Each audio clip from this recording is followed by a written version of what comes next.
do you wake up like this, or is this part of going to Life Med and getting re-engineered? Welcome to Behind the Frame, where we go beyond the LinkedIn bios and Instagram highlight reels to talk about what really happens when you're building something from scratch.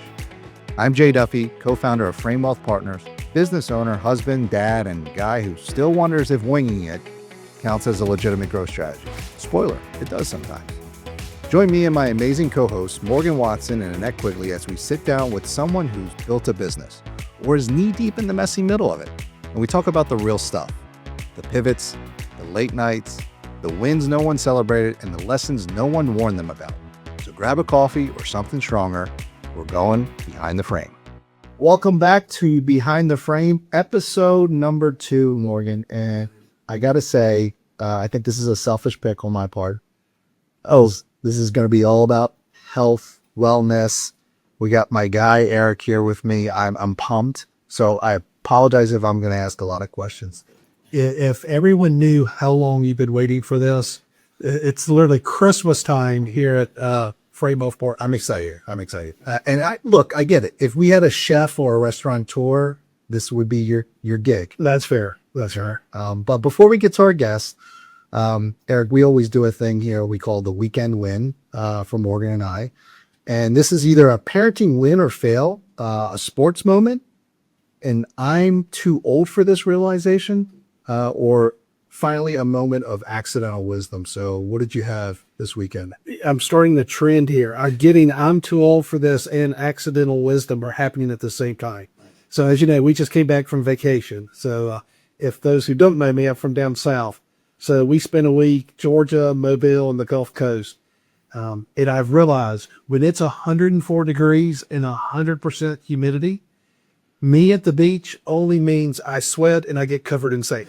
So I think I've probably realized I'm at that stage in life, early summer, late summer, maybe, heart of summer, seeing family, they got to come to us. So it was miserable. That's good. But for myself, I have another trend. I feel like all I'm talking about is golf, but we did have a trip to Bandon Dunes. Yeah. And for our one viewer or listener that's out there, Bandon Dunes is a lifetime trip. If you get a chance to go, you go. And we had a blast. Like I said before, saw a little bit too much of the courses that I wanted to. Didn't score as well as I liked, but we had a good time. But I did have a second win. I feel it was a parenting win.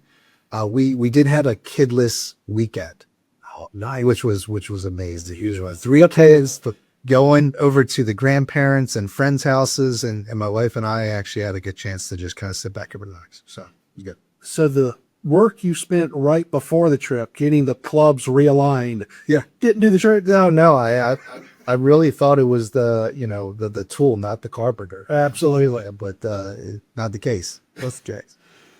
So Morgan, who do we have today? Yeah, we're really fortunate. So we have Eric Rittmeyer here with us. Eric is the head of business development at Life Med Institute. Now, little clarity or transparency here. We've actually had a client event with Eric at his shop. They do a tremendous job when it comes to biohacking and genetics, hormotherapy, all sorts of stuff. Now, as a background, you Marine, went from Marine to really doing coaching and kind of mental toughness and emotional intelligence coaching. I think you had the Mental Toughness Institute. From there, now your business development at Life Med. So how did all that kind of happen? What kind of made that transition for you? It's pretty wild. And what you were just talking about with accidental wisdom, I call that crystallized intelligence. Yeah. Right. So I feel like as we get older, we develop this intelligence that allows us to see things through a lens that we can only really obtain through trauma, through life experiences. So as we get older, we develop this crystallized intelligence to really help us to appreciate things more. So you guys call it accidental wisdom. I call that crystallized intelligence, same end result. So for me with my trajectory, yes, the Marine Corps, the mental toughness, emotional intelligence, as a kid, I didn't really know what I was born with. I feel like everybody's kind of born with something that's just their gift, whether it be artistic ability, physical capabilities, whatever it is. You're very smart, whatever it is. For me, I went through the majority of my adult life not really fully understanding like what it was that I was given, like my gift. It took me about halfway through the Marine Corps to recognize that I was good with people. And it was kind of weird initially, like this is odd, like I think I'm good with people, but that's how I was born with. And that's where the mental toughness and emotional intelligence came in. How to communicate with people, how to handle opposing points of view, how to remain in control of your emotion, which very few of us are good at. So that for me is where everything started. Then it went into writing my first book. Then it went into television. Then it went into speaking on platform. Then major life things happened. The whole, my whole world was kind of turned sideways. So jumped into Life Med and became totally obsessed. I don't know if that's a correct term to use, obsessed, but that's how I ended up here. And then the whole world of health and wellness and just helping people feel better, live longer, be happier, be healthier. Just an awesome place to be. Yeah. The question I have for you is I've hung out with you a bunch of different times. Your energy level is so on point, so high. Do you wake up like this, or is this part of, going to Life Med and getting, re-engineered? Yeah. What is it? This is going to sound very cheesy to say, Jay, and I'm apprehensive about wording it this way. Yeah. Every time I hear somebody say it, it's like eye roll. But for me, it took me till I'm in my late 40s to fully recognize the meaning of when you love what you do. Yeah. For me, I just didn't fully understand how much I can love what I do. I thought it was mental toughness. I thought it was speaking. I thought it was all these things, which I do love all those. But for me, it's just, I wake up, I go to bed obsessing and truly, sincerely loving this to the point where there's no way for me to really get upset. There's no way for me to not be energetic. I just want to go and meet people and talk to people. So for me, it's something that fortunately, I hope I don't lose that, because as of right now, I go to bed tired. I wake up ready to go.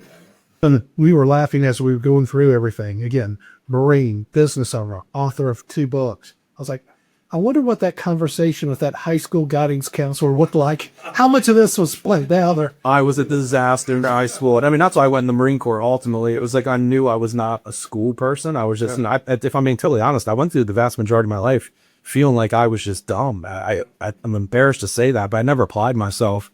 And I feel like most people, that's kind of what ends up happening. We just don't fully understand our capabilities because we never step outside that comfort zone or we accept what people think or say. And for me, it was just 100% never applying myself. And once I learned that, hey, if I actually put effort into something, I'm able to excel, that was an eye opener for me. It's huge. Absolutely. Yep. So, part business owner, part, actually big on the business development for Life Med. Because I'd like to understand for you, you're doing all these different things. What do you do on a daily basis to grow as, whether it's on the business development side or as an entrepreneur? You mentioned the energy earlier. I feel like people feed on that, right? Like when you meet somebody and they're sincere about golf or anything else, like you get that feeling from them. And emotions are very much, you're able to convey emotions to people, right? So you can actually make people feel certain ways. So for me, it's having this deep love for it and just knowing that every single person that I meet could benefit from what I offer. Yeah, that to me is just exhilarating. It's not like golf. Not everybody's a golfer. It's not like parasailing. Everybody's a parasailer. For me, it's knowing that every person I meet in one way or another, I have information that they're probably lacking in. And I have a way to give them things that can help them live better, live longer, relationships are a huge component to this. We talk so much about the physical aspect of what we do. There's an emotional component to that as well. And one without the other, that's not a balanced level of happiness.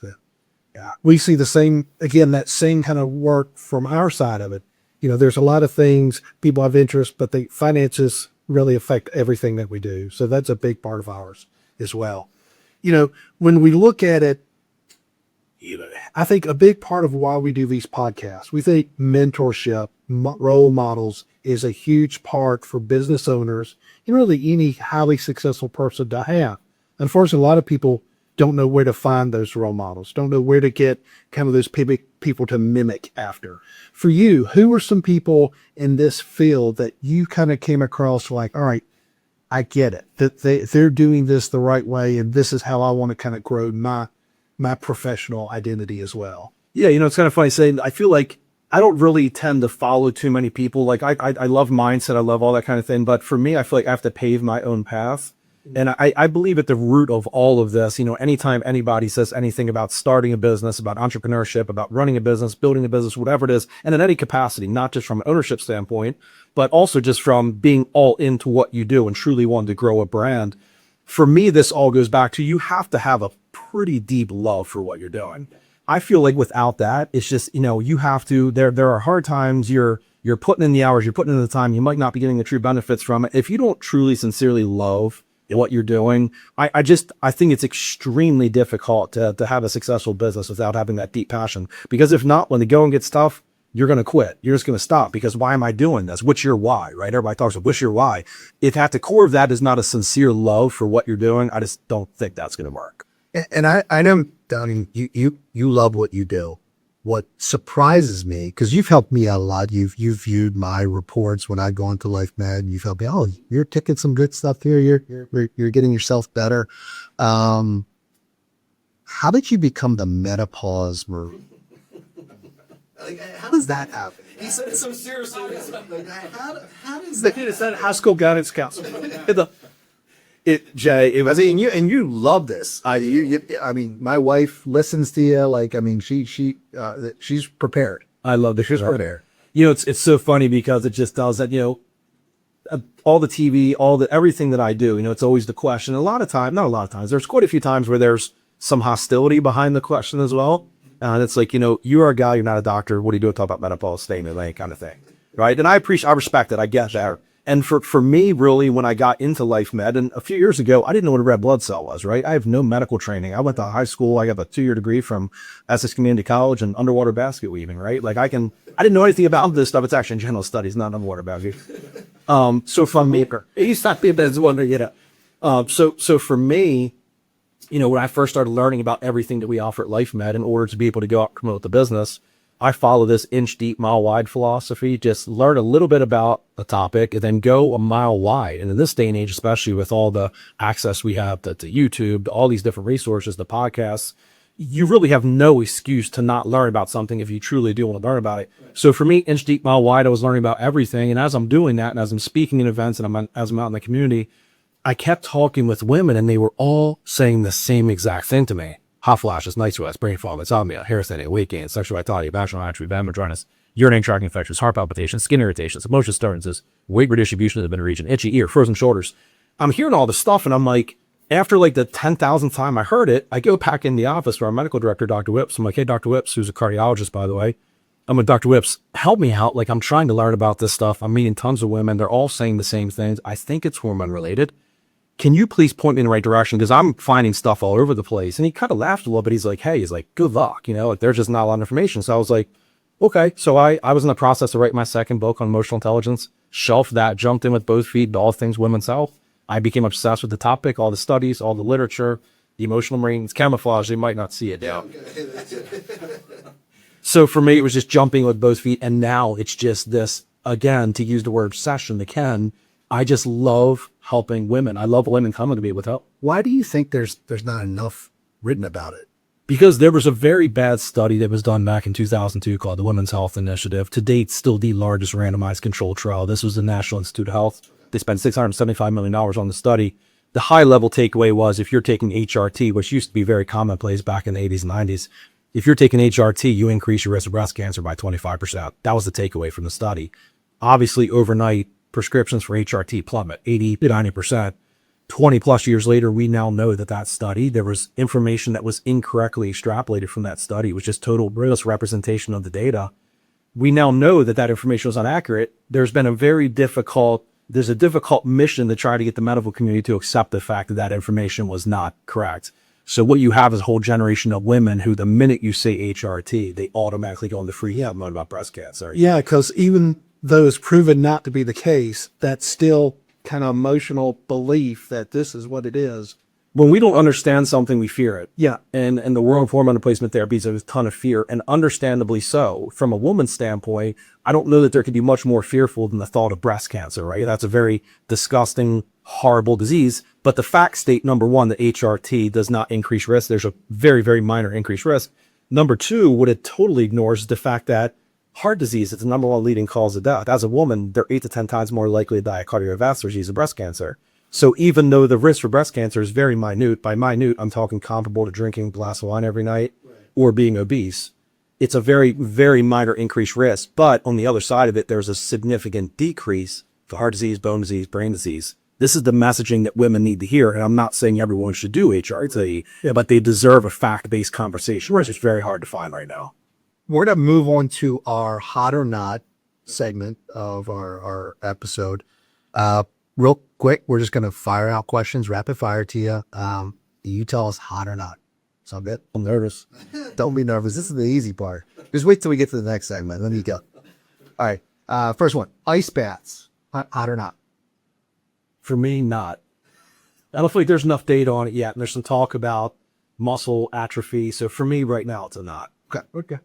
How about biohacking with wearable devices like Oura Rings or Mr. Fitness here? It's so difficult to just give a simple, I mean, I would say hot, but you have to be very careful about the information you get from them. So I would say hot. Okay. I'm going to ask this one because we just been talking about hormone replacement therapy for men and women. Hot or not? Is there anything above the level of hot? Okay. Intermittent fasting. Hot. I think it has to be within, I follow the 18-6 rule. And again, I think every person's very different in what their objectives are. So just the state is for everyone's not an accurate statement. Not a fan of those long-term 48, 72-hour type things personally. Okay. Gotcha. I know I just did this, so I think I know what the answer is, but genetic testing for personalized health plans. Yeah, beyond hot. Nutrigenics are beyond hot. Awesome. Semaglutides, Ozempic for weight loss. Again, a difficult, I'd say hot, but again, it's based on, is there a need for it? What are the purposes for it? Because technically those medications, the initial indication was, why did you guys say this last year? I have no idea. I'd say very hot, but Free samples, maybe not. very, very hot. Counting macros over calories. Not hot for me. All right. Well, question for the non-fitness guy in the room. Tell me, what's the difference between macros and calories? So I don't even know. Look at it as big versus little. So it's very, very high level and very, very individualized is the easiest, simplest way. I'm not a fan of that. I'm a very big on what's long-term sustainable. So there's time restriction, calorie restriction, dietary restriction, really the three different options for dieting. And essentially trying to balance out energy consumption, energy expenditure. For me, I think it's more important for the calorie aspect of it as opposed to saying specifically this or specifically that, but also knowing that you do have to have enough different nutrients, especially protein, which I'm obsessed with muscle mass too. Yes, we're obsessed again. Muscle mass for me is just so critically important. Especially as you age. Oh, it's sarcopenia. It's the gradual involuntary loss of muscle as we age. And if we don't do everything we can to maintain the muscle, that increases our risk of all different types of diseases. For bone health, one of the most important things we can do is see all the muscle organ this way. What we talk about. He's trying to bend me over glutide in the parking lot. You're worried about compliance for prudential. I'm worried about getting to jail. All right, let's move on to, we're going to move on in this section. We asked a few questions around mental performance and emotional intelligence. Hot or not, therapy for CEOs. It would depend on the type of therapy. Okay. How about saying I'm fine when I'm really not? Kind of keeping everything in, or that's not a good thing. So that would be not hot, I guess. That's one of the most damaging things we can do, actually. It's hot avoidance good. Okay. Meditation apps. No. Going back to doing what you love and loving what you do. I'm very much into that. That's why I've done this for 33 years.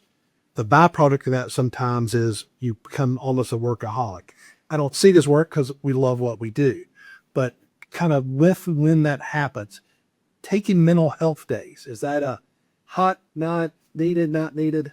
For me, it's not hot because I don't believe in mental. I hate to say this. This sounds good to say. I know people need them. I understand the concept of it. For me personally, that's an imbalanced life. So everybody finds their mental health. They find that in different places, how they recharge, whatever you want to call it. For me personally, not a fan of that, but I do recognize and understand that it's critically important. It's finding where you get that. And it's not taking a 7-day trip to sit in the mountains and meditate in my mind. But I do appreciate and respect the fact that people need it. Okay. We're going to go into lifestyle, business, and culture. So microdosing psychedelics, hot or not? Not hot for me. Okay. It's nothing psychedelic for me personally. Okay. Skipping breakfast. Well, hot. That's hot for me. Yeah, that was your question? Well, I've never done it. You missed the meal? Or you missed the meal? He said, no. Never tried. So I'm trying to learn while I do that. But again, that's a relative. It's all in context, right? And so if you're fasting, if you just ate 3 hours ago, skipping breakfast, wonderful. So it's in context. The fasting part, but again, intermittent fasting, I'm a huge fan of. So I'd say it. I like that. From a business standpoint, firing fast, hiring slow. So this was a component for me. I know this was be one word answers. I apologize. That's okay for that. They're difficult for me. So when I was in ownership, when I had my businesses, that was something, if I'm being very objective about my strengths and weaknesses, one of my biggest weaknesses was the inability to quickly remove people from my business as it ends along. A downside to what I do, I formulate relationships way too easily. I do. And then I just refuse to accept the fact that I have to let someone go and what it's going to do to them long term and in their family. So that is a very big weakness of mine. It's a weakness, but it's also a strength because your empathy meter's high. You care about the individuals that you bring into your business. I would say that's what most employees want out of a leader. I agree. It's just when your empathy meter goes too far. And when your empathy meter affects your profit and loss statement, right? Yeah. It's a tough dynamic because, as you said, I think as business owners, we always feel we'll help them get to where they need to be, and we can help them. And sometimes we can, sometimes we can't. So it's kind of decide, am I not doing everything to help them get there, or is that horse just not going to be able to finish the race? You're exactly right. Yeah, but it's a very big weakness of mine. I'm incapable of not forming relationships with people. Like it's all it costs 4 quarters versus 100 pennies. Quality over quantity. So it's like I call them, hey, how are your relationships? It's difficult for me to have, hey, how are your relationships? Like I'm all about depths. Absolutely. Talk about working from home.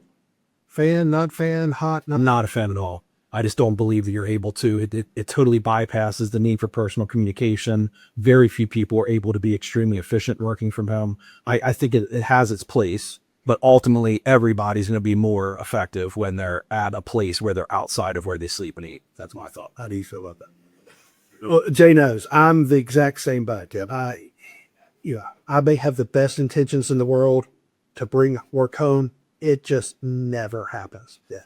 So I'll leave early Sunday mornings, early Saturday mornings, come into the office early, knock stuff out. Jay, on the other hand, is very good at working. Oh, I'm very good. Well, you're awesome. You're a lot better than I am. We have too many TVs, and I have 3 kids there, and a crazy dog. So it's not going to happen. Yeah, for me, it has to be at the office, and I made that decision years ago, and it's worked out. I cannot do it from home. And if that's your primary source, if that's your primary source as opposed to in addition to, and I'm a huge fan of that because I never stop working. Yeah. So to do it from home when you're, again, as a secondary, not the primary. That's the biggest thing that I noticed, especially during COVID, is like when I was working from home, there was little separation between work and my personal life. Yeah. Because I could easily go like, all right, we're done, over here putting the kids to bed. I'm going to go back to work at 8:00. And it just didn't leave a lot of space. You're absolutely right. And also you have to be in that, you have to be in that capacity to be, okay, I'm fully in. It's like my kids when they were in high school and they're doing homework with headphones on. I'm like, how is that possible? They're able to actually comprehend information when you're listening to like Beastie Boys. Like, how is that possible? Yeah, no, I'm with it. It's, my family knows I come home and again, we don't talk about work, get home, put my keys up, immediately change clothes. And that's for me, how I kind of get out of work mode into family mode. First thing I do. Yep. Get home, change clothes. All right, now I can talk. That's a good idea. I gotta start doing that. Here's 2 wild card questions for Hot or Not. Marine discipline at home with your kids. I have 2 daughters. So yes, you're right. I'm wrong. I'm sorry. Have I said enough? I was actually fearful of having boys, honestly, because I did feel like I would not been able to compartmentalize that and actually differentiate. I'm a huge fan of discipline. I'm a huge fan of following rules. I'm not a huge, I feel like as it relates to the Marine Corps, there's a place for it to raise your child specifically on the things that we do in the Marine Corps. I don't think is healthy. Yeah. Okay. For my partner here, buying 30 supplements and only using 2 or 3. Now, preface this. My 90-year-old mother takes less medicine on a daily basis than my. Well, it's not medication anymore. Supplements are. Really different. True story. So there's the issue, and especially, very big difference between medication and actual supplementation. Yeah. But here's the issue. I feel like the supplement business is it's a multi-billion-dollar-a-year business. And talking briefly about genetics, with genetics, this takes away the guesswork And it totally focuses on supplementing for purposes of deficiencies, not supplementing for purposes of take this, you should have this. 19 different things. It's very difficult to quantify that. You know, a lot of these things are the vast majority are water soluble. You take it in, you pee it out. Some of them you can look in a blood panel, but ultimately I feel like people way over supplement with things they don't fully understand what they're taking. They also don't fully understand what the objective is for taking it. Is it for immediate symptom mitigation? Is it for long-term benefits, for longevity, for health span versus lifespan? That's a whole other conversation we could have. But I would say, to make a very generalized statement, I think the vast majority of people take way too many supplements without focusing what their body needs, hence the nutrigenomics and genetic testing. Well, you did great on the hot or not. Yeah, good job. Appreciate it. I was nervous. I know it's coming next. The next, our next segment, what we're going to go through is plead the fifth. And Morgan, you want to go over kind of the rules of plead the fifth? Yeah, so we're going to ask you a series of questions. You can answer them as we go through. Only one can you not answer. So you can plead the fifth if you choose on one question. Everything else, you have to ask. So how many questions are, so I know how many I got to go through? Well, yeah, we'll go through 5 or 6. Oof. Oh, there's a little bit more than 6. All right, They're ones. Now I'm nervous. Well, Justin, can you keep pulling out these mics from me? All right, first question. This is around emotional intelligence and mental toughness. Have you ever lost your temper during a mental toughness speech? During a mental toughness speech, no. In general life, 100% yes. I'm in control of my emotions 99.9% of the time. We're emotional creatures. We're hardwired to feel first, think later. Trying to suppress or turn off the emotion is not possible. It's being aware of it and then regulating it. In the moment of the presentations, I never have. I've gotten very close. I've had people who have gotten very confrontational, very physical, all those things. But in the moment, no, I've been very good from the platform, because the minute I lose it, I've been totally marginalized at that point. Absolutely. Okay.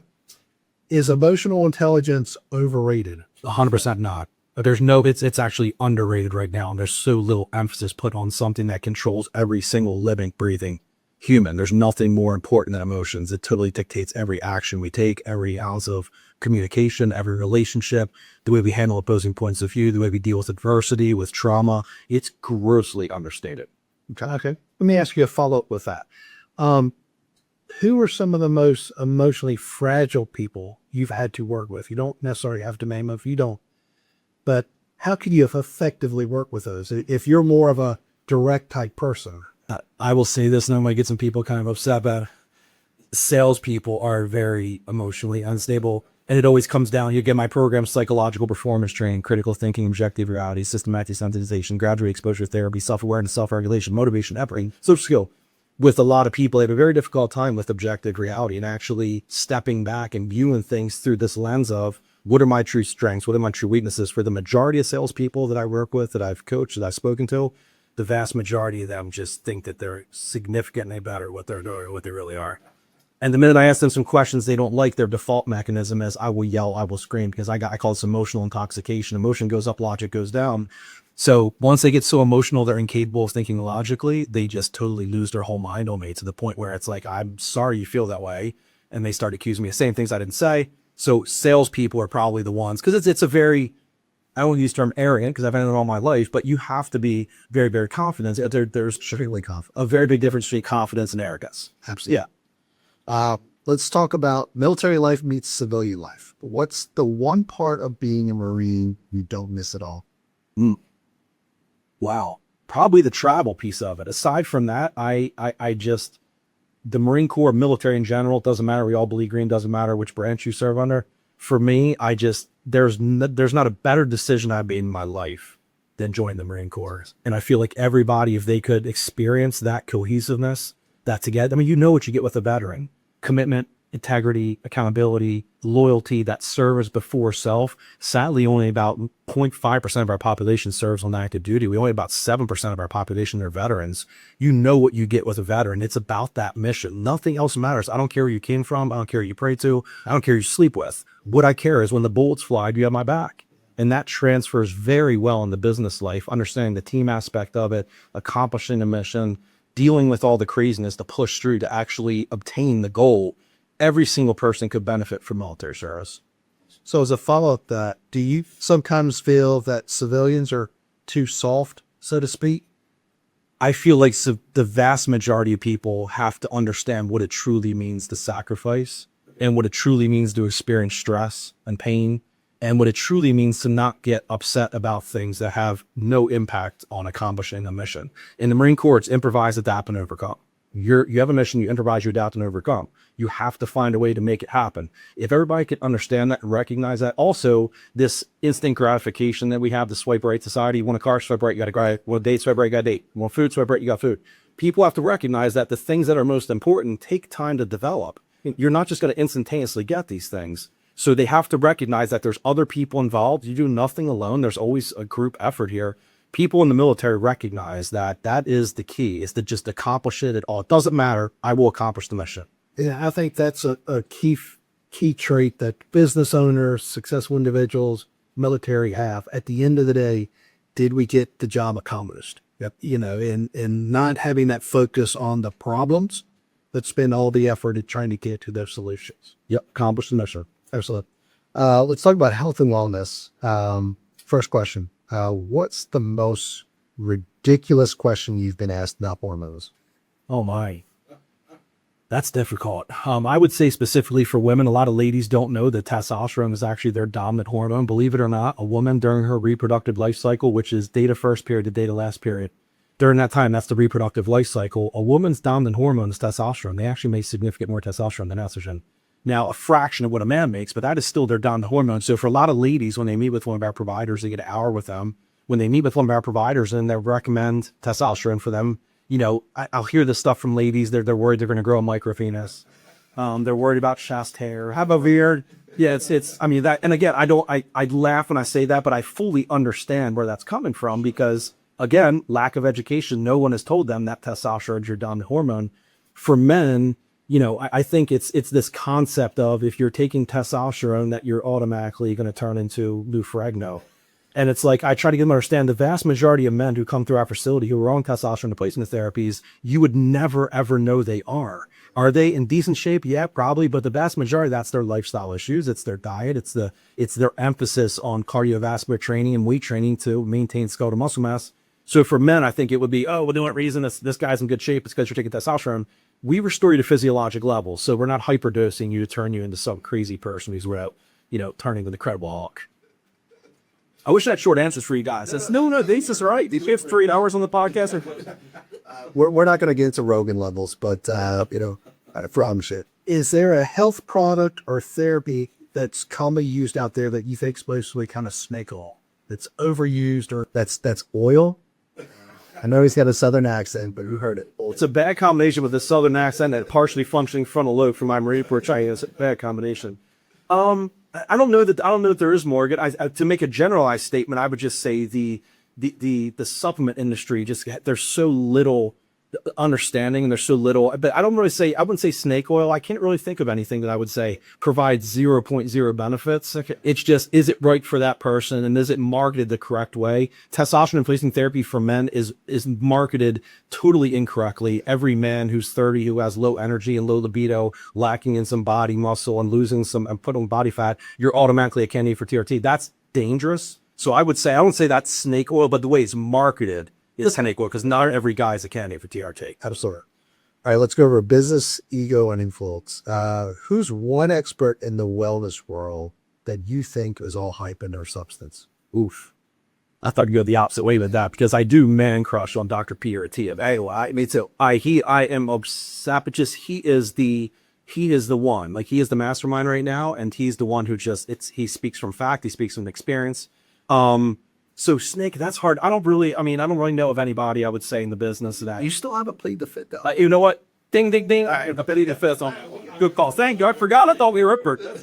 Okay, I feel better now. Yeah. Have you ever exaggerated your media presence to impress somebody?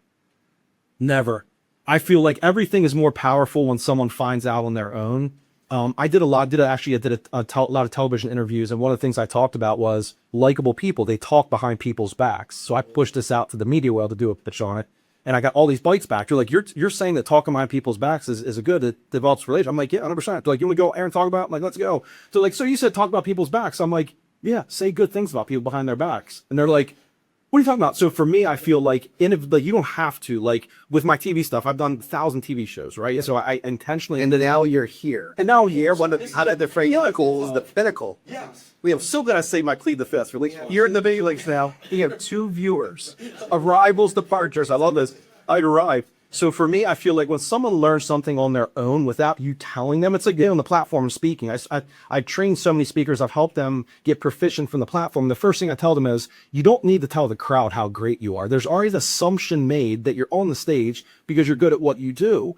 Don't focus on telling them how great you are. They already have the assumption you've gotten there. Self-deprecation is huge. I'm so big on self-deprecation. My mom unfortunately passed away a couple years ago. I used to go on TV and I talk about my book. Look, Eric, you published a book. I'm like, yeah, it's written in crayon with the pop-up pictures. I could hardly read it right now. I was in the Marine Corps. My mom would call me after these shows and be like, Eric, don't say that. It's anyway. I'm like, people want to relate, especially from the platform, especially on TV. They want to relate to you. They want to connect with you. They want a stain on your shirt from spilling coffee sitting in the green room because you tripped over a cord. Right. That's how you connect with people. So I never, if anything, I say I probably under exaggerate that. I want people to find out on their own.